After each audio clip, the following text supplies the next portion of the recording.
আল্লাহ জানে যে বান্দা যে কোনো সময় বিপদে পড়তে পারে, যে কোনো সময় যতগুলো বিপদ আছে লাগবে না, আল্লাহ নিজে একটা সিস্টেম দিয়ে দিছে। কি বিপদ? যে ভাই মন খুব খারাপ, খুব টেনশন, কিছু ভালো লাগে না, বুক ধরপড় করতেছে, খাওয়ার রুচি নাই, ঘুম আসে না, এই যে যত সমস্যা, কাউকে ডেকে কথা বলতে পারছি না, কিছু নেই, আলহামদুলিল্লাহ আল্লাহর কাছে শুকরিয়া আদায় করে সাথে সাথে হচ্ছে বুক ভরে শ্বাস নিব, শ্বাস ছাড়তে থাকবো, বুক ভরে শ্বাস নিব, শ্বাস ছাড়তে থাকবো।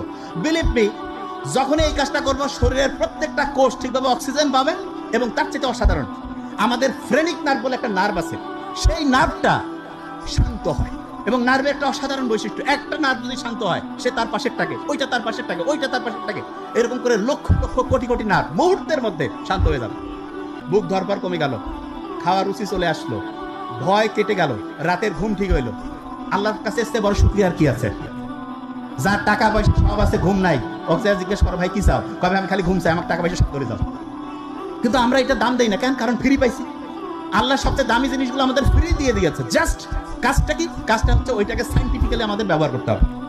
সকালে ঘুম থেকে উঠে শুকরিয়া আদায় করলাম, তারপরে কি করলাম? খুব সহজ কাজ, বুক ভরে শ্বাস নিলাম, ছাড়লাম, তারপরে দাঁত ব্রাশ করি না। আচ্ছা, বেশি বুদ্ধিটা হচ্ছে আমরা যখন এই মাথা আশ্রাই ডান হাত দিয়া, দাঁত ব্রাশ করি ডান হাত দিয়ে। এখন থেকে সকালবেলা যখন দাঁত ব্রাশ করবো, কালকে থেকে শুরু করা লাগবে।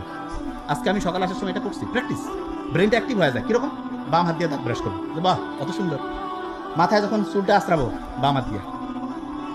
আমি যখন প্রথম বিছানা থেকে নামার সময় যখন পা ফেলবো, খেয়াল করতে হবে আমি ডান পা ফেললাম না বাম পা। যে ভাই এগুলো কি কোন? হ্যাঁ, ব্রেইনের অ্যাক্টিভিটি বাড়তে থাকবে।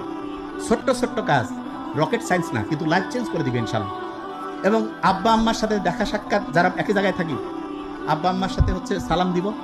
এবং সবচেয়ে মজার ব্যাপার, আমি সবসময় বলি কি, আল্লাহ যা কিছু আমাদের জন্য ফরজ করছে, যা কিছু, প্রত্যেকটা হচ্ছে আমাদের নিজেদের লাভ।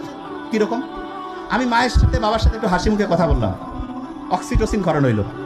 অক্সিটোসিন হচ্ছে আমাদের রক্তের যে নালীগুলো আছে না, কাপড় ময়লা হইলে যেমন সার্ফ এক্সেল আর সাবান দিয়ে ধুই, অক্সিটোসিন হচ্ছে রক্তের নালীগুলোকে এরকম পরিষ্কার করে দেয়।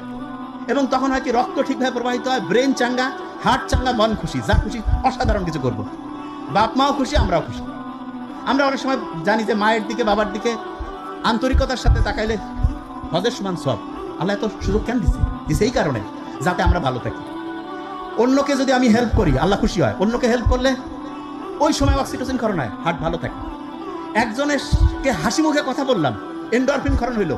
এন্ডরফিন ক্ষরণ হলে কি হয়? ব্রেইনের মধ্যে BDNF, brain derive neurotrophic factor, এটা উৎপন্ন হয়, মনটা চাঙ্গা হয়ে যায়। কি অসাধারণ!